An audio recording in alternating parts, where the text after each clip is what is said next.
what do people eat? It depends on where you live. So we've got to do a much better job here in America to make sure that if we're going to have those experiences with food, that it's an equal access to those foods, because your diet is shaped by what's around you.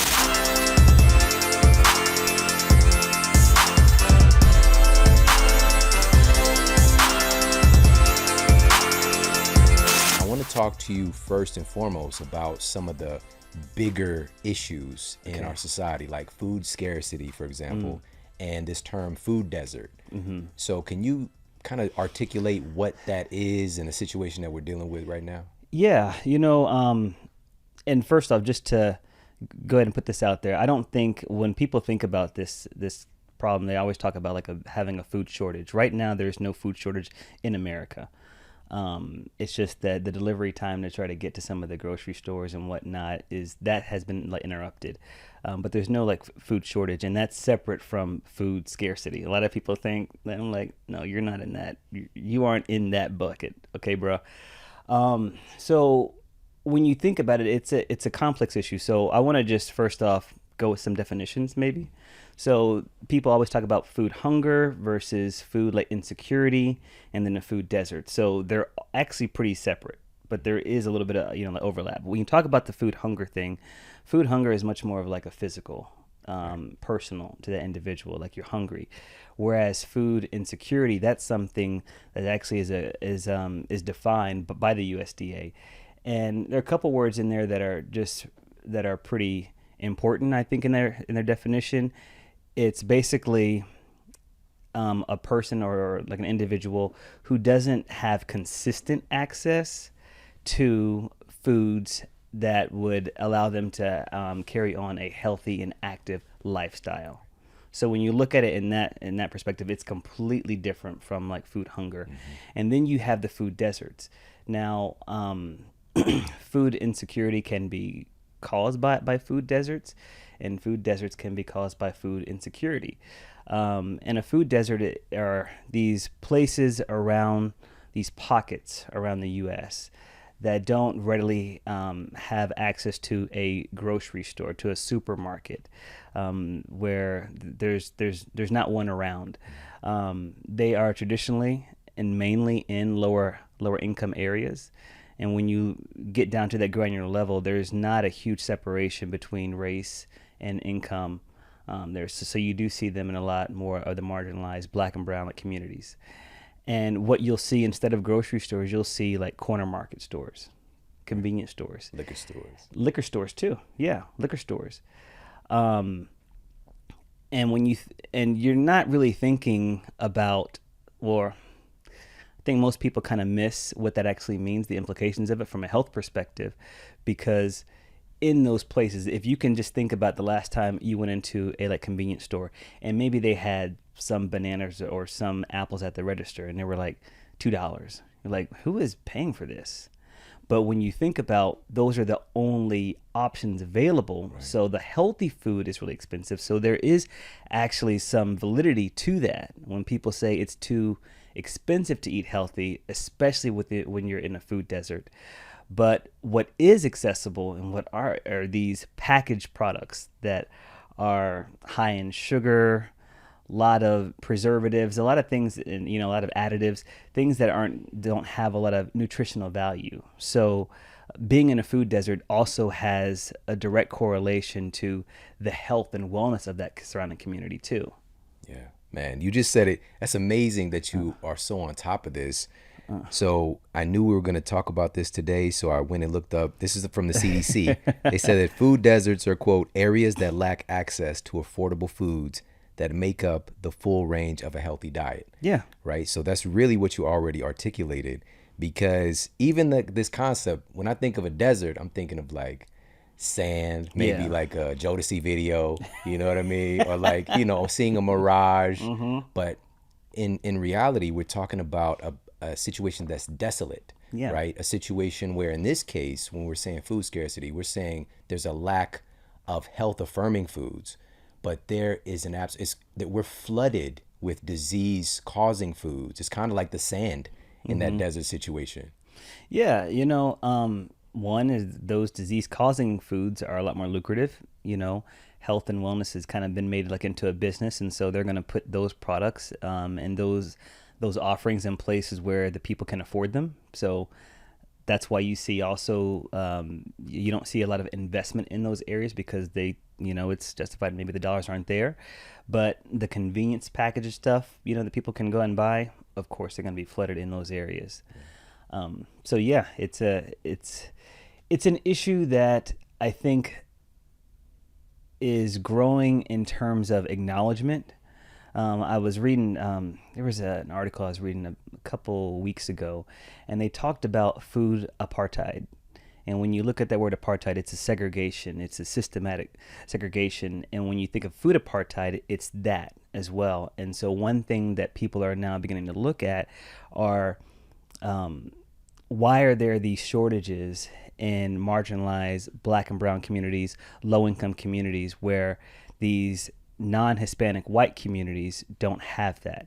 So when you look at food apartheid, then you can't just look at it singularly in terms of, all right, we got to put a store over here. You also have to look at some of the systemic reasons behind that. And I think that is a much more fruitful conversation, because I think that's where change begins to happen. When you look at the policies, you look at the housing, you look at affordability in these areas, and we don't link those together, but there's a strong correlation. Yeah, absolutely. And we get down to, for example, I was trying to figure out, is there actually a connection between our essentially being, these communities being flooded with processed foods and this connection to poor outcomes with health, right? But here's the thing. I was looking at so why is this situation occurring? So we've got economics involved, but also one of the big reasons is government subsidies, right? So this was published in JAMA, right, the Journal of the American Medical Association. They were looking at who's consuming the most government subsidized food and are they having higher rates of disease, right? And so in this instance, if we're talking about government subsidies, this could be on the surface something that seems altruistic, right? We're trying to feed Americans, right? So we're making cost-effective foods, which are going to be these large kind of commodity cash crops, right? So lots of things with wheat and corn and sugar cane and soy and all this stuff. And you can make a lot of different foods with that stuff. Like you can make thousands of different foods. So you go to a grocery store, it looks like there's all these options, but it's like the same 5 things, packaged up differently. And so what they found was that people who had the highest consumption of these government subsidized foods that largely end up in processed foods and coming through the drive-through window, they had the highest rate of obesity. There's about a 40% increased risk of obesity. And the greatest implications were happening to Black and brown communities, specifically Black women, were hardest hit by this scenario. And so having this is the one I want to ask you about, is accessibility, because these foods, this is what I grew up in. I'm from Ferguson. Like when I turned my health around, I lived in Ferguson, but also, I'm from like East St. Louis, South St. Louis. I grew up having a corner store, but this is all that I knew. I had access to these foods. I didn't really know that other stuff existed. Yeah. Yeah. And that's the part that I'm actually trying to work on, like myself, in being like an advocate. 'Cause I think that there are a couple things. First off, we need just access to the foods, period. And then the second thing, variety also matters, the different types of products. That's not surprising that in those areas with the government subsidized foods that you're still going to see those high rates, just because what people are doing with those subsidies is turning them into financial profit. And so it's easier, science gets involved a lot more, and it's cheaper to do that. There's less like overhead in a sense, and they can churn that out. And then also just the marketing of health and wellness is different too. So you'll get things, okay, well, this is sugar free, but they got other hidden stuff in there. Oh, this is fat free. They got something else in there. Or they're just putting in science to kind of create something to taste like what it would naturally. So that part is not surprising. It kind of reminds me too of, tangentially, of what happened a long time ago now. Excuse the phrase, but there was this thing called the fat kid lawsuit. You remember that? Mm-hmm. They called it that because it was this class action lawsuit against McDonald's. And McDonald's they had accused McDonald's of basically marketing to parents and kids heavily, and they would, a long time ago, the internet, people would go on TV live, well, not go on TV live, but they would watch TV live before TiVo and whatnot. And Saturday was like the biggest day. You had the cartoons, you had the cool shows, and McDonald's was just dominating those time periods because they knew that kids were watching. And so the kids are asking for more of this, yada, yada. And so the parents are like, all right, well, this is a healthy lifestyle. Plus, you're talking about people that maybe don't have a lot of money. And so they just began to buy their kids that because they can be, satisfied. I've got to work 2 jobs, et cetera, et cetera. And what happened in a couple of years, these kids were becoming largely like obese. And so I think that is so they got sued by that. And that's why you see a lot of the nutritional value of food in restaurants too, just beginning to become like disclosed. It changed things. I think that same concept applies here in that they can easily market these things. Hey, this is a quick fix. This is really easy to do. Hey, you know what? It's nourishing. It's really not nourishing, but nourishment can mean different things. It may not be nourishment from a health perspective, but it's nourishing in the fact that, hey, my family is fed. So I've struggled with that too. Like, how do you really define nourishment? Like, on one hand, like, okay, great. I'm glad people aren't hungry. On the other hand, it's like they're not getting the same access to be able to live a healthy and happy lifestyle just because their choices and what they're putting into their bodies. So before we even talk about government subsidies, they don't even have to go that far. They can just do small things like expand SNAP, food stamps. They can invest in that. The government can do that. They can think about the tax credits, for lower income families. So there are things that we can do besides just giving the government subsidies that would give people more access.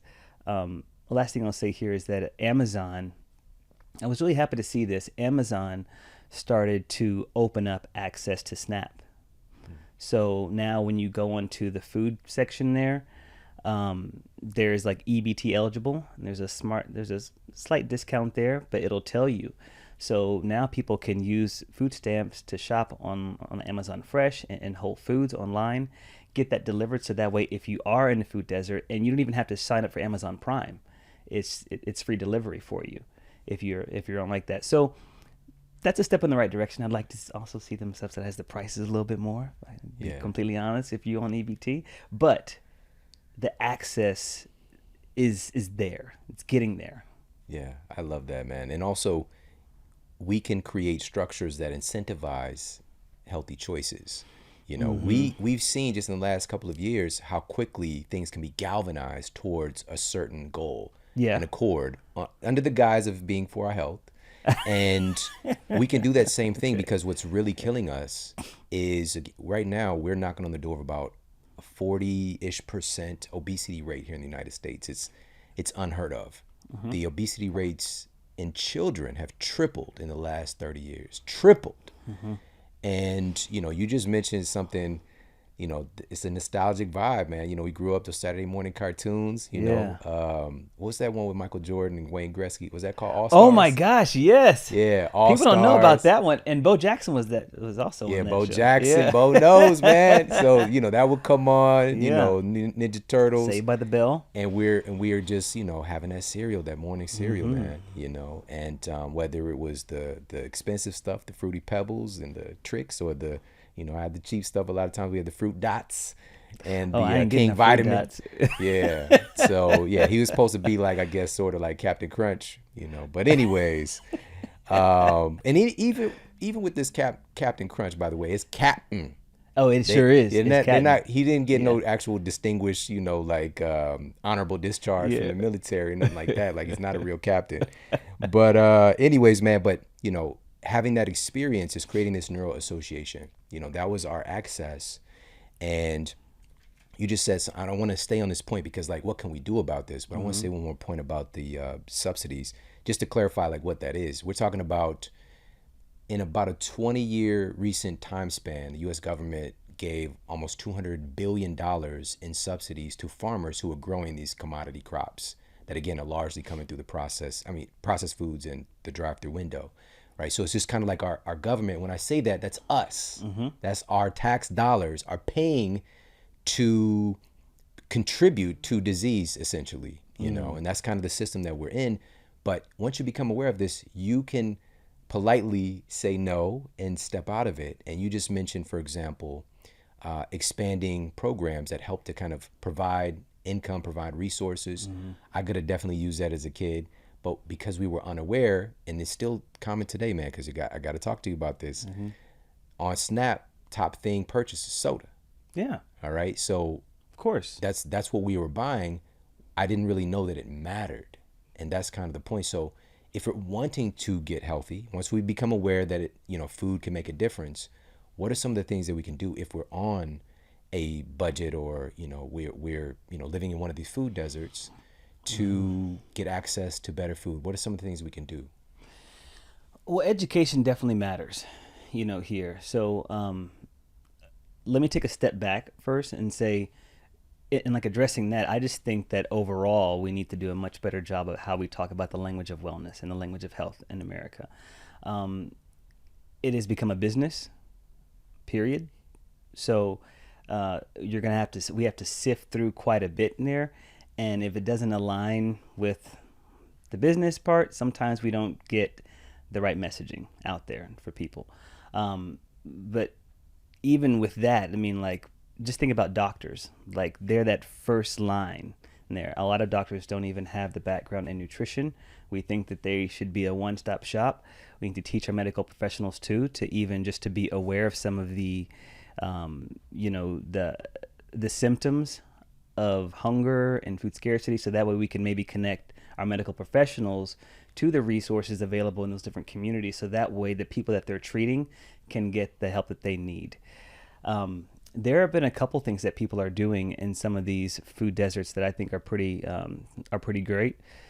A lot of people are starting up these community gardens.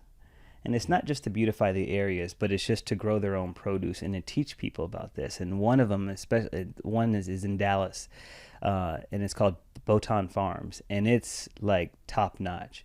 Not only are they hiring people from the local community, but they're harvesting vegetables, and they've created now a storefront where they are making salads and sandwiches and other products. They've got goats out there that they're raising. And you have it all run by the surrounding community, which I think is a great thing. And I went by there, and it's the first time I even seen a purple bell pepper. And I had a brother from the hood tell me, "Yeah, man, this is good." And I was like, "I ain't even had one yet. Let me go ahead and tell you what that is." And so I thought that was a really great thing, just because even still, like today, there's no grocery store around there, but there is this farm where people can go and get some produce and learn about that. So I think that there are different things that we can do from an education standpoint, and investing that way that can like mitigate that.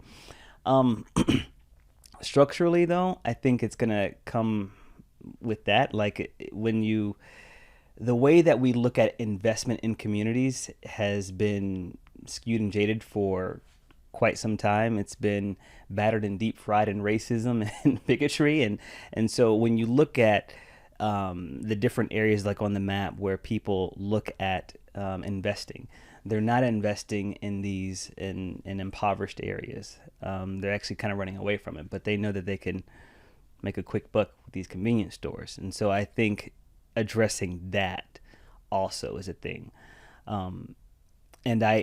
Because the consequence of that, Shawn, is I feel that there's this narrative out there, because like what you said, somebody is going to take that quote about, oh, people are just buying sodas on Snap. That speaks to this idea that lower income people don't care about their health and wellness. Yeah. That's not true. It's just fundamentally not true.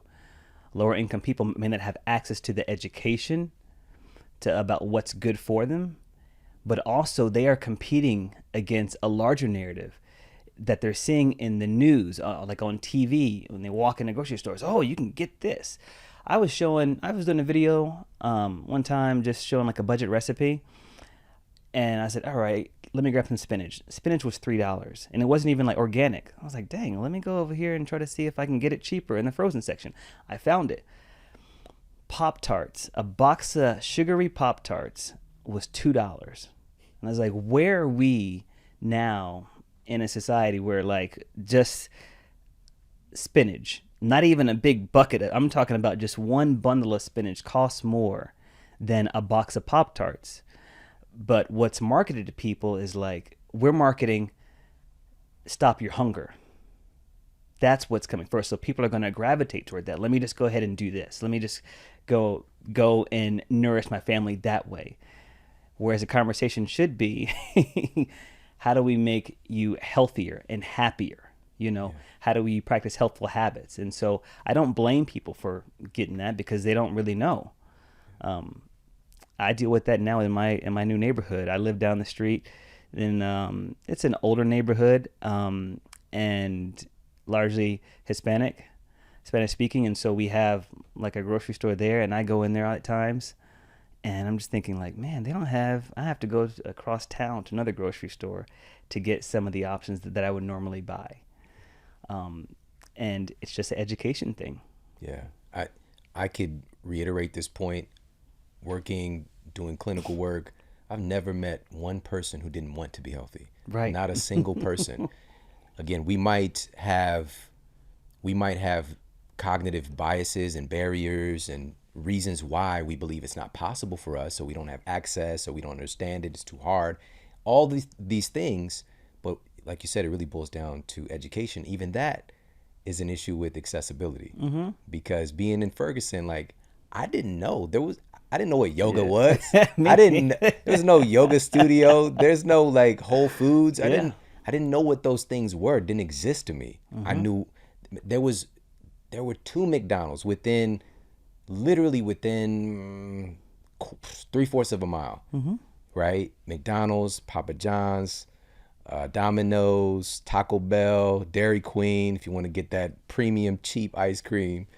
Multiple, the Chinese, mm-hmm. Restaurants, but you can't call it that. That's not what we called it. Mm-hmm. But this is also the fried rice, super cheap. I can get a whole order of pork fried rice for like $2 and something. Yeah. What do you think I'm gonna do if I've only got, $10 in my account? It's cheap, it's accessible, and I'm just talking about literally just when I walk out my door, just within a block of me. Those ones that I just listed. Right. So I'm inundated with this. I don't know any different, but I want to feel good. I don't want to be unhealthy. I just don't know that food matters. No, you don't until it's too late, until like later on in life when you're sitting in front of your doctor. I mean, and it makes perfect sense. If health is a business, we know that people are going to pay a premium for that. So why am I going to build a market in a place where people aren't going to spend $5 for some spinach? If I build it over there, I know that they will, and I can make a quinoa salad and charge them $11 for it, for basic stuff, just basic things. So they're gonna put that where the money is flowing. But over here, there's incredible spending power for like $5 for a meal, $2 for a meal, XYZ. So how the hell you gonna get a Happy Meal for like $3, meal. A full meal, burger, fries, soda, and a toy? I know. Can I tell you something?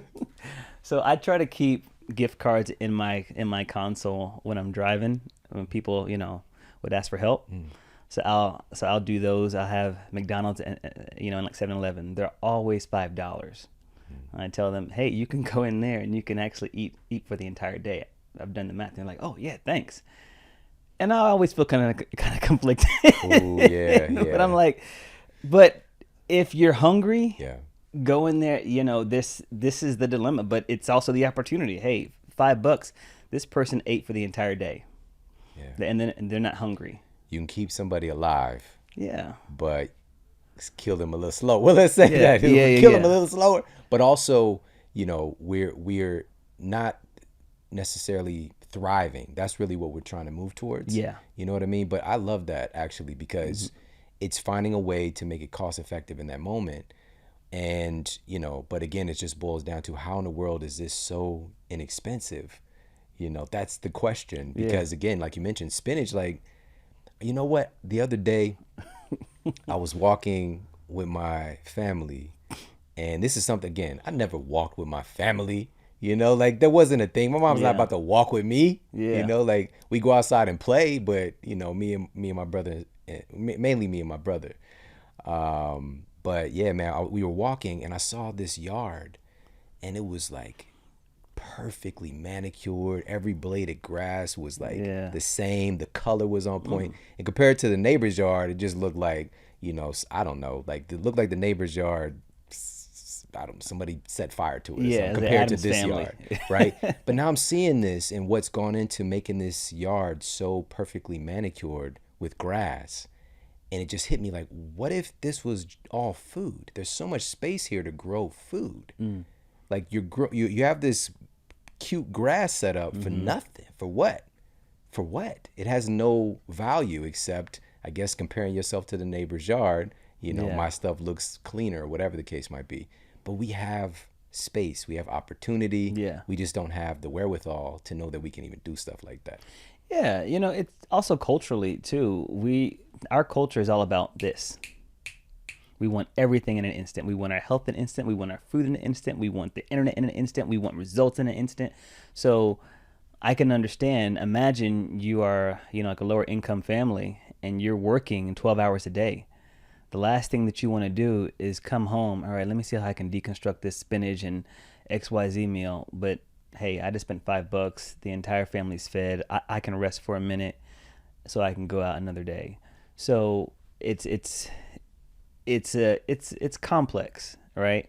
It's much more of a complex issue. We've got to show people how to cut those corners, but also in a way like providing that same style of fast food, but that's actually nourishing for people. And I think there's an opportunity for that. I've seen a couple of pop-ups, but I think we've got to have a cultural change first, that like, hey, it takes time. You have to invest in this, and giving people opportunities to invest in it. So we can't do that with a single mother who's working 12 hours a day. Give her more access, give her more income, give her tax credits, expand her food stamps so that way she can make some other options outside of what she sees on the corner. Yeah. And again, incentivize healthier choices, which we could do in a myriad of ways, but it would actually, this is the issue, man. I'm just going to say it. These industries, this processed food companies, these fast food industries that are, I mean, making tens of billions of dollars a year just on automatic, they're not going to go quietly into the night. They're not just going to be like, you're just going to cut into my profits by incentivizing healthier choices. So that's legislation. So that's lobbyists. So that's making sure that they're able to stay on that particular corner and to provide things at this inexpensive price, and to get the government to help them pay for it. Because if people are wondering why is an avocado $3 in a Happy Meal, which is not happy, it didn't even put happy in the name. I want to be happy. Yeah. It's not called Happy Avocado. Maybe if anyways. Yeah. So if that can be $3 in this entire meal, that's very cost intensive to make all of those different pieces, and the avocado comes in its own shell or skin, and this thing, all the marketing materials and the packaging, all this stuff, how's that $3? It's because of government subsidies and the investment in this system. So yeah, but again, it would have to, this is a big kind of meta question here. Yeah, it's complex. Yeah. It's complex, because then one could also point out the fact that that's happening, but also McDonald's is creating jobs. It's getting the economy going. These companies are going to argue that too, that they're contributing that way, but it's just not profitable right now for them to collectively invest in everyone's wellness. It's not a part of the business model, which is the sad thing. All right, man, I gotta ask you about some happy things, cause Okay.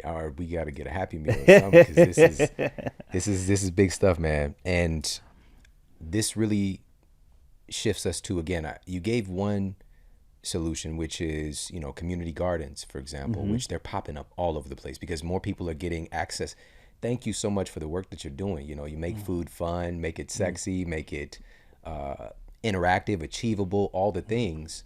And you are the man that you are as well. So you see that representation.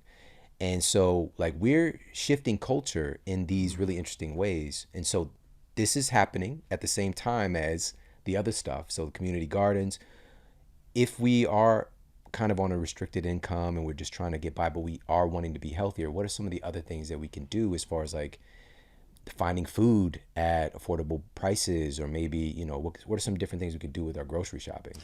Yeah, a lot of people stay away from. People always go to the fresh ingredients, which I think is a great thing. But a lot of people stay away from the canned goods, thinking that the canned goods and frozen foods are loaded with a whole bunch of preservatives. Now, historically, yes, in some cases there are some, but there are some canned goods that are just the actual like ingredients, and those things are, you don't have to get them with with salt added, and that keeps your grocery store bill lower. Also, with getting the frozen foods, we don't have as much food waste. So it's a really good way to keep your grocery bill, but also to always have something like on reserve that you can just go in there and whip up something, like pretty easily. One thing I've also found is I used to do this quite often is I would wait for my local grocery store. I think it was Walmart Market, maybe on like a Thursday or Friday is when they started to put out all the manager specials. And the manager special was that orange sticker, was basically the stuff is marked down about 30-40%, especially in the protein. I used to buy in bulk then. I go and buy some fish. I started eating tuna because of that. I was like, oh, I can get a tuna steak? I even had, like no idea what that was. But doing that, it helped me to keep my grocery store bill low, and I would just freeze that stuff right away. And the cool thing too about buying it fresh at that moment is that usually there's not a lot of like water and stuff added to it. So when you defrost, it doesn't turn to mush. Well, like some of that stuff does. But that's been a proven way that I've helped to keep the grocery store bill lower. And I've seen this happen with some groups, but I've always wanted to explore this idea of like a co-op for meal prep. And what that looks like, let's say that you got some neighbors on this street, right? Roughly the same like income. Instead of you trying to prep everything like yourself, what if we assign different foods to the different neighbors, and then we get together one day of the week and we're swapping the foods, or we're putting it into meal containers, and so we're feeding each other. But the only thing that you have to be responsible for is maybe your own grains this week, grains and like legumes and something else. I don't know. Somebody else is on protein, but we do this collectively, cook, and then we can come together and we can divvy up the food that way. It keeps the grocery store bill lower. It keeps it keeps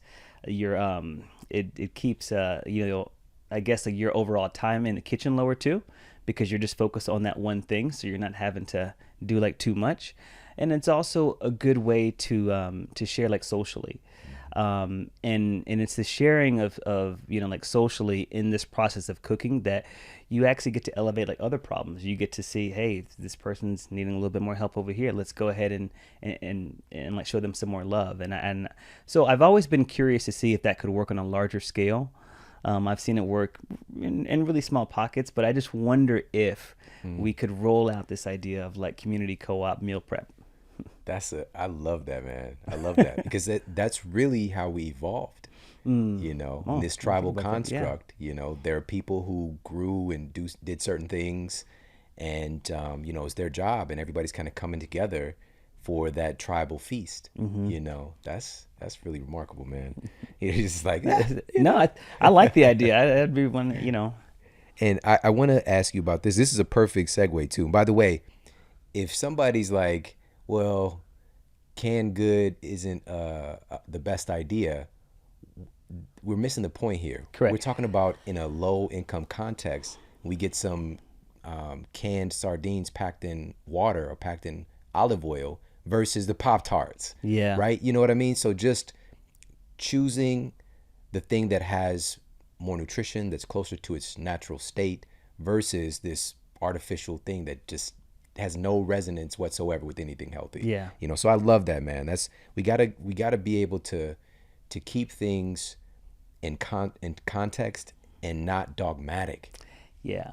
You know, so I want to ask you about this because something you said earlier alluded to this, which is when we're doing this shopping, we want to actually take advantage of the food that we're buying. Food waste is a huge issue in our society at large. And there are certain things that we can do. For example, one of the things that I would do when I was living in Ferguson and shopping at Whole Foods, and I would literally be at the register sometimes like, I don't know if this is going to go through. I don't know if this car is going to go through, you know, but I was investing in my mind because I became aware of how important this was. I was investing in myself. I was investing in my health so that I can be healthier, so that I can make more income and all the things. I could be a better father, all the things. And it worked out for me. But at the end of the day, if I'm going to Whole Foods and I'm buying said avocados we talked about earlier, and you know how avocados have like, there's some timing. You know, they can be like, you know, not right, And then all of a sudden disgusting. too right. Yeah. You know what I'm saying? And so what are some of the things that we can do to actually keep our produce fresher longer? Yeah. Storage is actually a really important thing. And so I encourage people to kind of just to read up on the stuff that you're buying and how to preserve it better, because I didn't get that. But being in food now that I have to always cook, I was like, man, this stuff is wilting so fast. So a couple things that I do. When I buy the fresh herbs, I put them in water. I start to clip off the ends of it and put it into a jar, put it in some water inside the fridge. And I don't know why I haven't been doing that. These herbs will last like weeks at a time. So like basically like flowers. Use them like flowers? Oh yeah, I guess so. I didn't even think about it like that. But yeah, some flowers basically inside your fridge, but it's like rosemary and thyme and other stuff, you know. And that goes a really like long way. Another thing that it's gonna blow your mind, y'all, but we don't realize too that you know, when you buy like some greens and you'll put them in the fridge and then maybe like 2 days later they're just, well, actually the next day they're really, really wilted. I don't want to say that vegetables sweat, but they do release water too. And so one thing that you can do is you want to always wrap up your greens in like a paper towel. There are things that you can buy called a veggie bag, and you put all your vegetables in there, like your leafy greens, your like green onions. I wouldn't put like cabbage and stuff, but anything leafy that has a tendency to wilt. I kid you not, that stuff that's a game changer. So you could do it yourself by wrapping them up inside of paper towels, but putting them inside a veggie bag. I've had lettuce for 3 weeks and it's still crispy. Whenever you're putting your berries and your fruits inside of a little bin, always line that with some paper towels. There's also this stuff that I buy. It's off of Amazon. It's a produce shelf saver, and it's these large like green sheets that almost look like turf, but they're see-through, and you can cut them up so you can line your drawers with them. And so it does the same thing as a paper towel, but it's reusable, and you can wash them out and you know, and put them back in there. And then I've wrapped a couple things too in some foil inside the fridge, inside of, you know, like some of the items like an onion and whatnot. It helps to preserve it. Lastly, one thing that shocked me was I used to store all of the produce in one drawer, and even including like the fruits. And for some reason, I'm just like, man, it just keeps going like really bad. Storing fruits and vegetables separately will actually help to preserve their life. And I think maybe it's because, and someone who's watching this can probably like break it down much better. Maybe it's because fruits are, I don't know, maybe they release a little bit more water or whatnot, or moisture, and it causes the wilting to take place. But separating those will actually preserve your veggies much longer. So I'll have a separate bin for those. I'll buy the little, I buy the Rubbermaid, like there, it's the Triton plastic ones that look like glass, and put all my fruits in there, line it with a paper towel, and you're good to go. That's amazing. These are some great tips, man. And I love that, you know, you started with putting the herbs in water, clip the ends, put them in a little water, just like flowers, basically. Yeah. You know, we get flowers, clip them, put them in water. And so that can keep them fresher longer. He was like, I don't want to say the veggies sweat, but They Yeah. do. You know, this is the thing too. Like we tend to not look at food as life forms in a Yeah. sense. You know what I mean? They're releasing their own gases. That could be another reason Yeah. why. Oh yeah. Gases, their own microbiome. And when we eat a food, we're eating that food's microbiome. Yeah. There's all, there's the microbial activity. There's so many reasons that these foods can be like, yeah, I'm not messing with your environment. Like this Right. isn't for me. I'm about to go bad. Yeah. You know. And one other thing, that the tip with the berries, like, man, we buy a lot of berries. Yeah. Blueberries, raspberries, strawberries. Man, they go bad so fast. The next Yeah. thing I'm playing blueberry roulette. Yeah. You You're know. trying to do that. Rinse them. I'm guessing you're buying them in a little plastic bin, Yep, in a yep. plastic tub like that. I usually take mine out. First off, you can actually rinse them inside of that. That's why there are holes in there. People don't know that, but just run that up under Smart. cold water and do that. You don't have to have it like something else. But I've taken my berries out now and put them inside of like another container with some paper towels on the very bottom of them, with the lid. And I'm telling you, my berries last for over a week.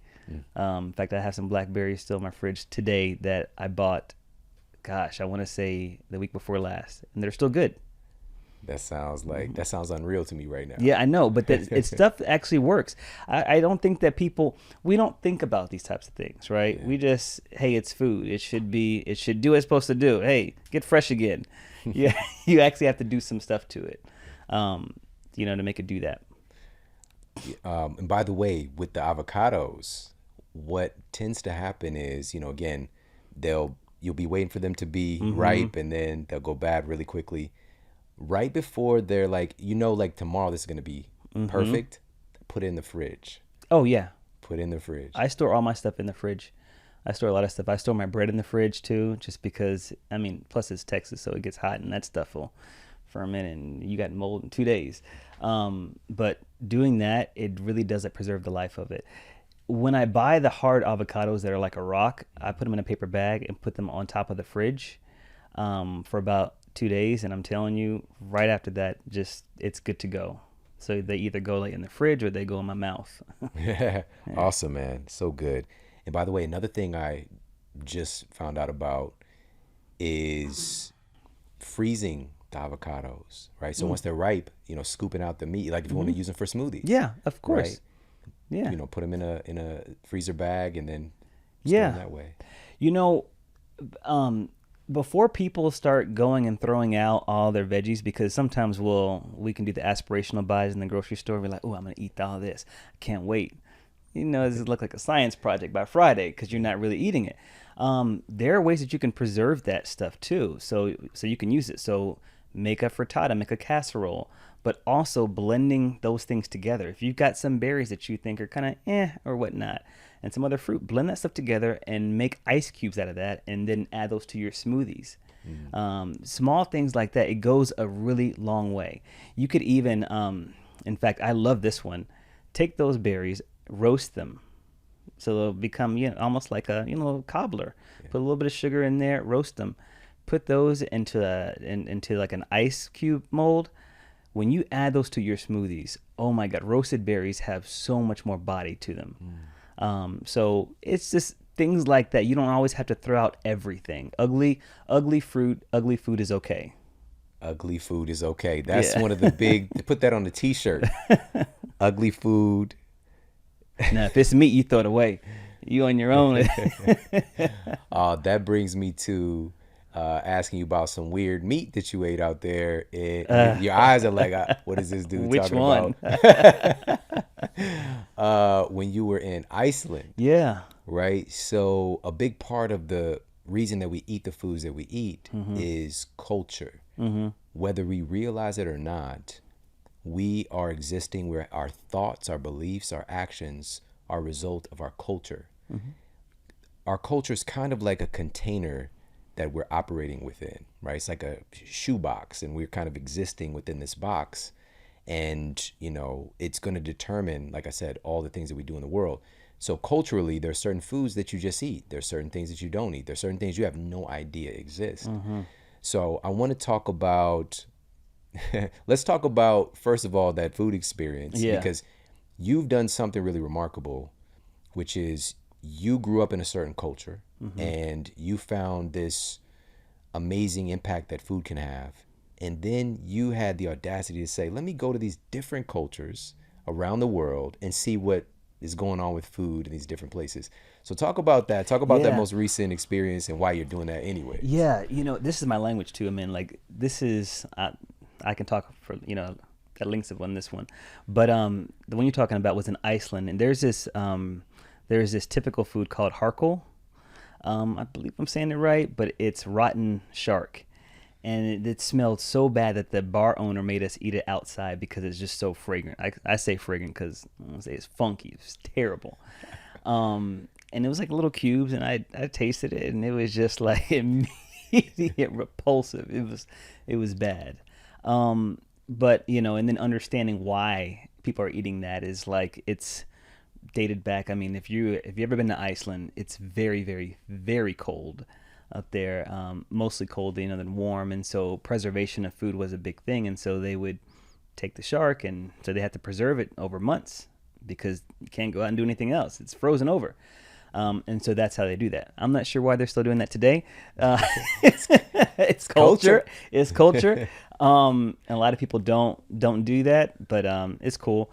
I also had this thing called svid up there. It's a sheep's head, and when I tell you they chop off the head, chop it in half, and they sear it, like just sear the head, and so it comes to your plate. Literally, I'm not exaggerating.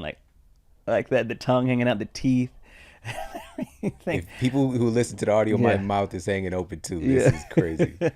And the cheek and the tongue were actually pretty tasty. I'm not gonna lie, but it was that dead tongue hanging out. Yeah, was just like, it was seared. Nah, I was gonna post it, but I'm like, I don't want to post that because I got people who are, I get it. I don't want to trigger anybody. Oh man, they might have censored that. Oh yeah, they definitely would have censored it because it was pretty crazy. The worst part was biting into it and getting like a little bit of a chip of the tooth. I was like, oh my god. Tasting something tasted me.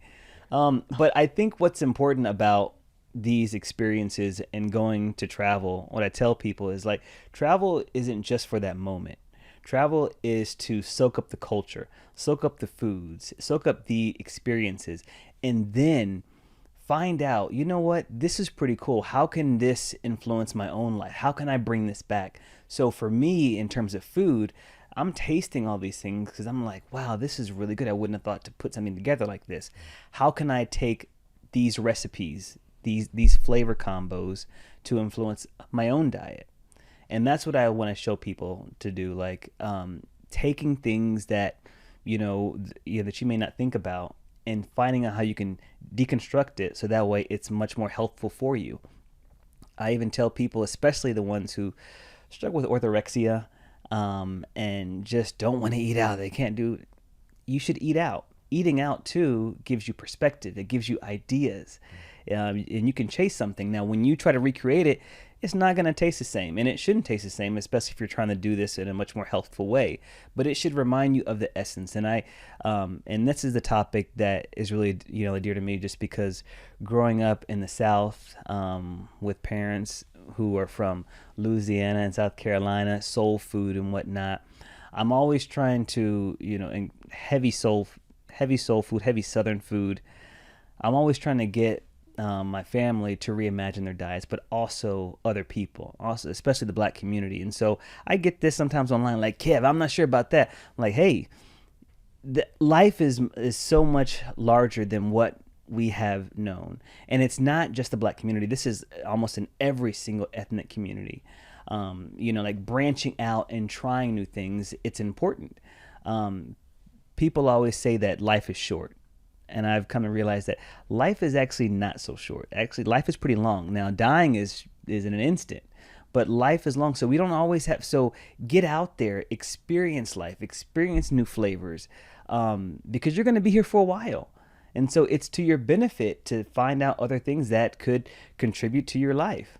That's how I got into yoga. Well, I mean, and when I say get into yoga, I mean I actually tried some of the classes. But, because growing up in the church, you're like, like I said, the devil. Yeah. It's not of the devil. It's a great practice. But being open enough to try something, that helped to enrich my life. Yeah. It's that you know, when you hit that warrior, Yeah. you Oh, know, the yeah. Oh, warrior you couldn't tell me pose. nothing. Yeah, man, it's That a and vibe. Shavasana are my best. Yeah, is that the one where you just lay there? Yeah. Can't tell me. Great at that one. Amazing. Yeah, I love that, and I love that conclusion as well. You know, there. I think it was Seneca who said that life isn't short; it's that we waste a lot of it. Mm. You know, and it's not that we don't have time; it's that we waste a lot of it. Mhm. Because that's another thing today. It's just like I'm so busy, I don't have time. But you probably do. Yeah. But Correct. especially today, there's so much distraction. There's so many things that we can literally just outsource our thinking to, and just, you know, like, do you remember being a kid and just being bored? Oh, yeah. You know what I'm saying? Like, being bored is a rarity today. We got a whole casino in your pocket at all times. A casino plus, Mm-hmm. you know, a movie theater plus a dating device Right. plus, you know, a food ordering mechanism. The list goes on and on. Everything is there. So rarely do people actually have time to just be, you Yeah. know, to just, and this is something I've talked about before, but just having time to think, you know, just to think Yeah. about your thinking.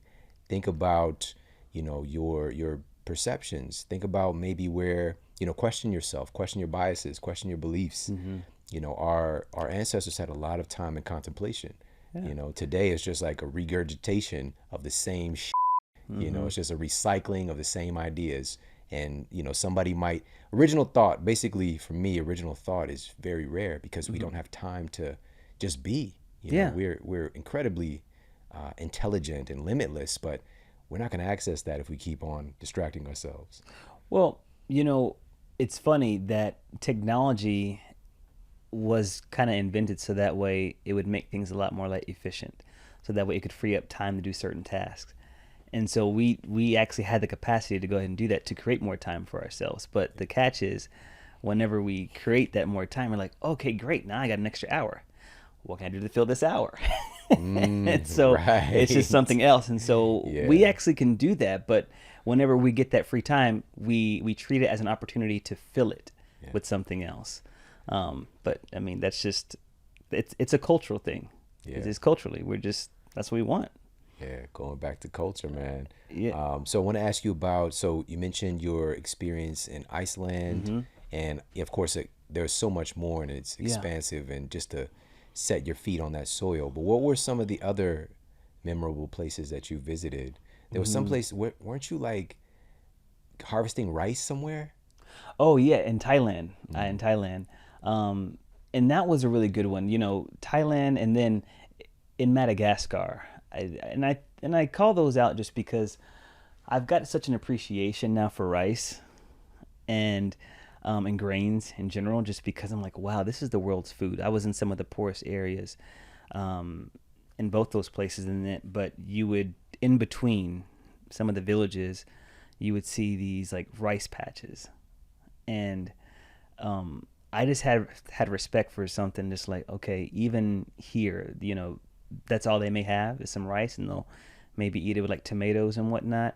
But when you look at how the world is nourishing itself, it changes your perspective about what's actually needed in order to live a happy life, to live a healthful life. Um, so I've it's helped me not to become such an absolutist when it comes to food. To be Mm. completely honest with you, Yeah. I remember we were on the beach in Madagascar and we were trying to fish. We didn't do a really good job. The women caught a whole bunch of fish, so we were able to use theirs. And we were walking back to the village, and there was a lady there, like on the beach. Their houses are on actually the beach, like a hut, you know, in a sense. And she was cooking. So I stopped by. I was like, oh, okay, what you cooking out here? And just, you know, she just had it was like some chickpeas, garbanzo beans that she had been stewing in this pot, and then rice and tomatoes. And there was just so much pride that went into that. And she wanted me to stay for dinner. We couldn't stay. We did come back though. Mhm. Um, and just how people just kind of open up their homes. The whole idea of nourishment changed for me. Like, how do I define nourishment? How do I define what is healthy and well? Just that started creating things in my mind. I'm like, all right, Kev, this meal may not be something that like a nutritionist back in the States would say, oh, this is a healthy meal. But how do you define health and wellness when like this is feeding our family for days? How do you define that? They're well, I mean, first off, I didn't see a whole lot of obese people over there. Let's just say that. Yeah. So there's that thing. There's that. But I just think that the concept of wellness changes whenever you look how other people are defining it around the world. That's powerful. That's one of those things where, again, you had to have that accessibility. Like, you got there, you saw it, you experienced it, because it isn't just food that nourishes us, you know. And if people like, you know, rice is one of those things that could people, you know, it could set off a red flag alert, you know, and it's like, this plant defense chemicals is going to kill you. People in Okinawa, centenarians who are they're dancing, they're 100 years old. There we go. You know, doing they eat rice. You know, my wife is from Kenya, and they eat rice. Much longer lifespan, but health span. Let me be specific. Health span. Correct. Right. So it's like, again, having some context for all these things and understanding. Somebody just asked me the guy who got you here today. Shout out to David from Black Love. And he asked me a question. He was asking me about all these different diet camps out here, because he's dabbled in them, you know, as I have over the years, but I've been doing this 20 years. So I've had a longer time to partake, to dabble. And so he asked me, you know, but this camp is saying this camp is saying that. And I was just, it's a very simple thing. They're all right and wrong, you know, because each of these, you know, kind of the poster child for each of these diet frameworks, whether it's veganism, whether it's paleo, whether it's carnivore, they have seen great effects in their life and with the patients that they work with. And they're not doing this to try to be controversial. Oftentimes, I mean, there are some people that, you know, it might be on that vibe, but they sincerely want to help people because they've seen it be effective. Yeah. And they have data. There's peer-reviewed data to back up all of them. Correct. By the way, you cannot ignore, just because something fits into your paradigm, you can't say the rest is nonsense. With that said, all of these different diets work for some people. And I was pointing him back to, like, what have humans been doing the longest? And the truth is, all kinds of stuff. What did people eat? Whatever was around. It depends on where you lived. Right. So, and what a great way to come right back around to your first question. What do people eat? It depends on where you live.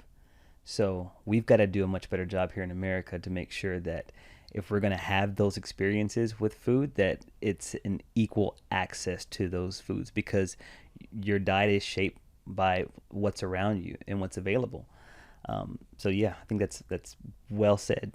Man, that was a full circle moment right now. You know, man, I want to make one more point. I got to ask you this question as well. I can't have you here and not ask you about this.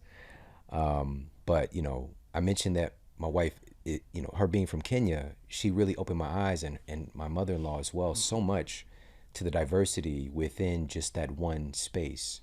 Because, again, it depends on where you live. There are so many tribes in Kenya. What we tend to do is, again, like somebody's in a particular, you know, they're African, or they're Kenyan, they're Ethiopian, but within that, there's so many different tribes.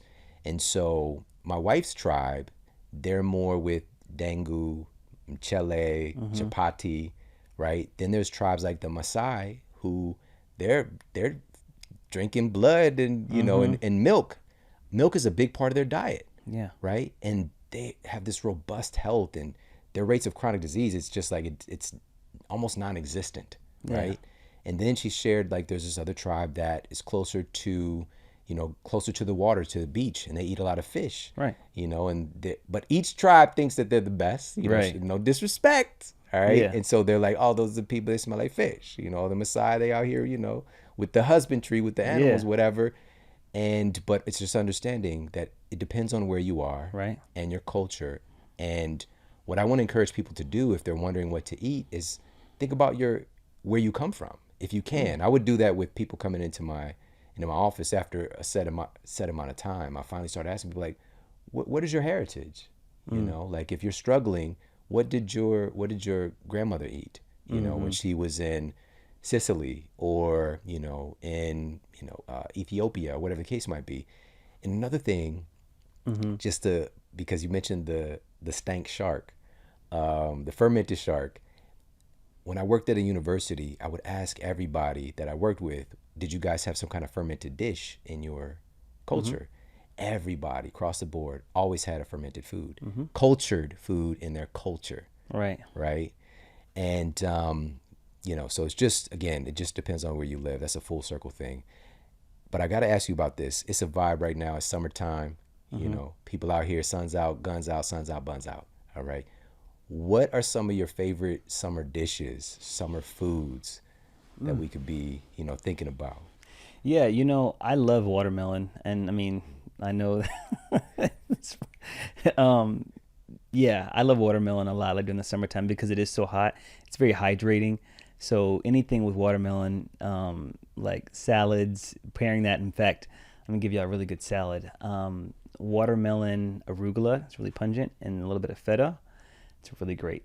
I'm not a fan of balsamic, but if you want to put some balsamic glaze on that, you won't be disappointed. Um, and you also, people don't know this, but there are different varieties of watermelon. So in Texas, we'll see like different colors of it. So we have the yellow meat and the orange and the pink.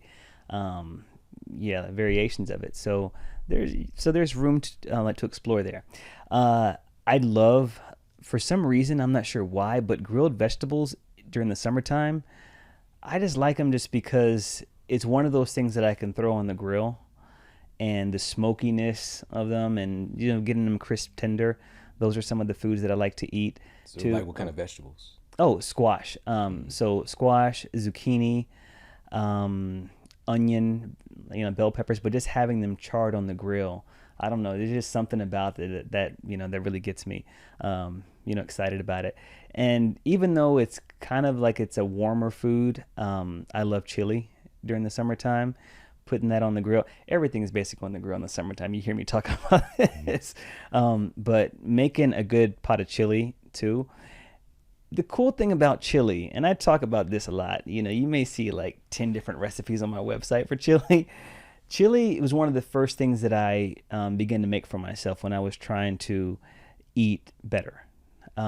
Because you can swap out some of the ingredients, you can swap out the leanness of the meat, and not really compromise on that flavor. So it was a really nourishing meal too. And if you put some beans in it, Texas chili does not have beans, but we will allow for the conversation. If you put beans in there too, it's it boosts the protein and the heartiness of that, like that dish. And then I feel like this is probably gonna get some people, but grain salad bowls are really hot. They're hot like all year long, but I really feel that they're great like during the summertime. The only my and this is my little venting session. I'll go and say this. That's the one thing that I dislike about sometimes of the seasonal eating is that we associate, oh my God, we can't eat carbs during the spring and the summertime. It's like those things are actually really good and they're helpful for us.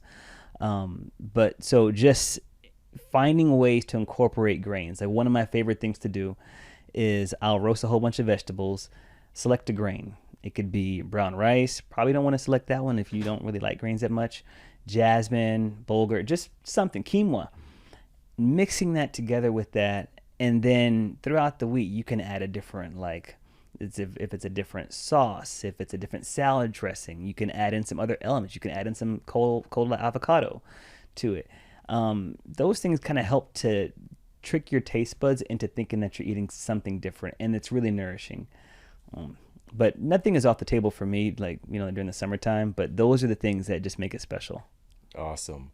What about, oh man, you just made those popsicles, man. Yeah, It's crazy. Can you talk about those? yeah. Nice cream is a really good thing to do with your fruit that you're not eating up. And what I mean by nice cream, y'all, is just taking some fruit, and I'd say to freeze it first, and then blending it up with some almond milk or some regular milk, and then it becomes like this thick, almost like sherbet like like consistency, and it tastes so good. You can add in other elements. So I made some popsicles with some what did I make those with? Those blackberries.